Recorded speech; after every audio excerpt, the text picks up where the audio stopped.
अंतरिक्ष में जाना चाहते हो, वो भी चमगादड़ का खून पीकर। पंख उगाना चाहते हो, चमगादड़ की तरह उड़ने के लिए। वर्ल्ड वॉर 3 आपको सुपर हीरो बना सकता है, आपके पंख उगा सकता है।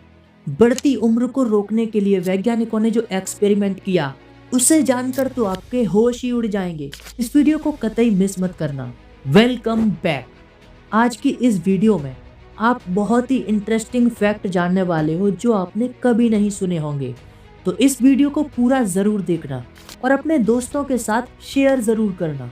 तो चलिए शुरू करते हैं। नंबर 1, फर्स्ट वर्ल्ड वॉर का नाम सुना है, सेकेंड वर्ल्ड वॉर वो भी सुना है, तबाही के दो नाम। और थर्ड वर्ल्ड वॉर जो अभी चल रहा है, तृतीय विश्व युद्ध, इससे आप क्या एक्सपेक्ट कर सकते हो? तबाही, है ना? सही है। अब युद्ध होगा तो तबाही तो आएगी, लेकिन अगर मैं कहूँ थर्ड वर्ल्ड वॉर आपको सुपर हीरो बना देगा, आप में सुपर ह्यूमन स्ट्रेंथ आ जाएगी, आप उड़ने लग जाओगे। ये सुनना थोड़ा वियर्ड सा साउंड करता है ना? आप सोच रहे होंगे कि थर्ड वर्ल्ड वॉर से सुपर ह्यूमन स्ट्रेंथ, उड़ने की शक्ति, क्या बकवास है, ऐसा थोड़ा ही होता है। लिटरली ऐसा हो सकता है। ऑक्सफोर्ड यूनिवर्सिटी के प्रोफेसर टिम कुल्सन, जो कि रॉयल सोसाइटी से सम्मानित एक बायोलॉजिस्ट हैं, उनका मानना है अगर परमाणु युद्ध होता है तो उसके बाद ह्यूमंस में कुछ अनुवांशिक चेंजेस आएंगे रेडिएशन के चलते, और वो रेडिएशन फ्यूचर में पैदा होने वाले ह्यूमंस के लिए म्यूटेशन का काम करेगा। उस म्यूटेशन के चलते जो इंसान बनेंगे, जो चेंजेस आएंगे, उनमें super human strength, bullet proof skin और हाइपर इंटेलिजेंस जैसी असाधारण शक्तियां डेवलप हो जाएंगी और मनुष्यों के पंख उगने लग जाएंगे। वो चमगादड़ की तरह उड़ने लगेगा। प्रोफेसर कुल्सन ने अपनी नई book the universal history of us, a 13.8 billion year tale from the big bang to you में समय की शुरुआत से लेकर अब तक ह्यूमन के इवोल्यूशन के बारे में बताया है, जिसमें लाखों सालों का समय लग गया। उनका मानना है कि सुपर ह्यूमन बनना कोई बड़ी बात नहीं है। इसकी शुरुआत हो चुकी है थर्ड वर्ल्ड वॉर से। उसमें असाधारण शक्तियां डेवलप हो जाएंगी आने वाले समय में अगर परमाणु युद्ध होता है तो। हालांकि ये जरूरी नहीं है कि म्यूटेशन पॉजिटिव ही हो, नेगेटिव भी हो सकता है। सुपर ह्यूमन की बजाय कमजोर हो सकते हैं, कम बुद्धि वाले भी हो सकते हैं। ये एक खतरा भी साबित हो सकता है ह्यूमन सिविलाइजेशन के लिए, जीवन के लिए। नंबर 2, जवान रहना किसको पसंद नहीं? हर कोई जवान रहना चाहता है, लेकिन समय उसको कमजोर कर देता है। अब बढ़ती उम्र को रोकने के लिए वैज्ञानिक एक गजब का एक्सपेरिमेंट कर रहे हैं, जिसको जानकर आप शॉक्ड हो जाएंगे। वैज्ञानिक उस सीक्रेट का पता लगाने में लगे हैं जिससे इंसान बूढ़ा होता है। ऑक्सफोर्ड इनोवेशन लैब SIL पर वैज्ञानिक बुढ़ापे पर रिसर्च कर रहे हैं। ये एक ऐसा एक्सपेरिमेंट है जिससे पता लगाया जाएगा कि स्पेस में माइक्रोग्रेविटी का असर हमारी बॉडी पर किस तरह से होता है।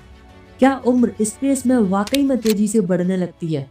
उम्र बढ़ना असल में कोई एक संख्या नहीं है, ये निर्भर करती है आपकी बायोलॉजिकल स्टेट पर, आपके टिश्यूज कितना काम करते हैं।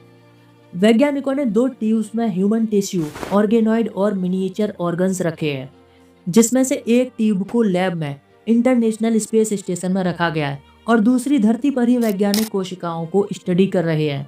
और ये कंपेयर करेंगे कि अंतरिक्ष में उम्र क्यों बढ़ने लगती है, अंतरिक्ष में कोशिकाओं पर क्या असर पड़ता है, और उन्हीं परिस्थितियों को धरती पर उल्टा करके कोशिकाओं को जवान रखा जा सकता है। इसके 2 फायदे होंगे। एक तो अंतरिक्ष में जाने वाले अंतरिक्ष यात्रियों को दिक्कत नहीं होगी, उनको कमजोरी का सामना नहीं करना पड़ेगा, और दूसरा इंसान धरती पर लंबे समय तक जवान रह सकते हैं। नंबर 3, अंतरिक्ष में जाना चाहते हैं तो इस फैक्ट को कतई मिस मत करना, हो सकता है आपके काम आ जाए। अंतरिक्ष में जाने के लिए एक चाबी हाथ लगी है, चमगादड़ का खून।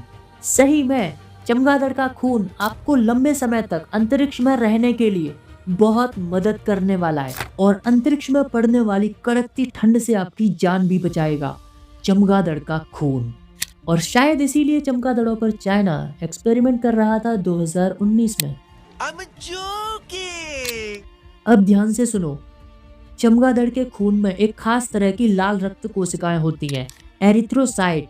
ये चमगादड़ों को लंबे समय तक और बेहद ही ठंडी जगहों पर रहने के लिए मदद करती हैं। सिंपली कहें तो एरिथ्रोसाइट चमगादड़ों को ठंडी जगहों पर हाइबरनेट कर देती हैं, जिससे चमगादड़ लंबी से लंबी सर्दियां सरवाइव कर जाते हैं। और अंतरिक्ष में यात्रा करने के लिए इंसानों को यही तो चाहिए, हाइबरनेशन। ठंडे अंतरिक्ष में लंबे समय तक जीवित रहना हाइबरनेशन के जरिए ही पॉसिबल है, जो चमगादड़ कर सकते हैं एरिथ्रोसाइट कोशिकाओं के जरिए। और खुशखबरी ये है कि इंसानों के खून में भी एरिथ्रोसाइट की मात्रा पाई जाती है, लेकिन ये एरिथ्रोसाइट उतनी प्रतिक्रिया नहीं कर पाता जितनी चमगादड़ों के शरीर में होती है। जैसे जैसे तापमान गिरता है, चमगादड़ों के खून में मौजूद एरिथ्रोसाइट लचीला और सामान्य बना रहता है, जबकि ह्यूमंस के शरीर के टेम्परेचर के चलते ह्यूमंस एरिथ्रोसाइट ज्यादा चिपचिपे और कम लचीले हो जाते हैं। तो अब वैज्ञानिक चमगादड़ों के खून के जरिए मनुष्यों में हाइबरनेट कराने की कोशिश कर रहे हैं। अगर ये एक्सपेरिमेंट सक्सेस होता है तो चमगादड़ों का खून मनुष्यों के लिए अंतरिक्ष यात्रा को सुगम बना सकता है, और अंतरिक्ष यात्री अंतरिक्ष में लंबे समय तक ठंडे से ठंडे स्पेस में हाइबरनेट करके जीवित रह सकते हैं। और हाइबरनेट तकनीक से उतने संसाधन और ऑक्सीजन की जरूरत नहीं पड़ेगी जितना नॉर्मली किसी अंतरिक्ष यात्री को पड़ती है बिना हाइबरनेशन के। इंफॉर्मेशन अच्छी लगी तो वीडियो को लाइक जरूर करना और अपने दोस्तों के साथ शेयर करो ताकि वो भी चमगादड़ का खून इस्तेमाल कर सकें। तो मिलते हैं एक और एपिसोड में, तब तक के लिए थैंक्स फॉर वॉचिंग।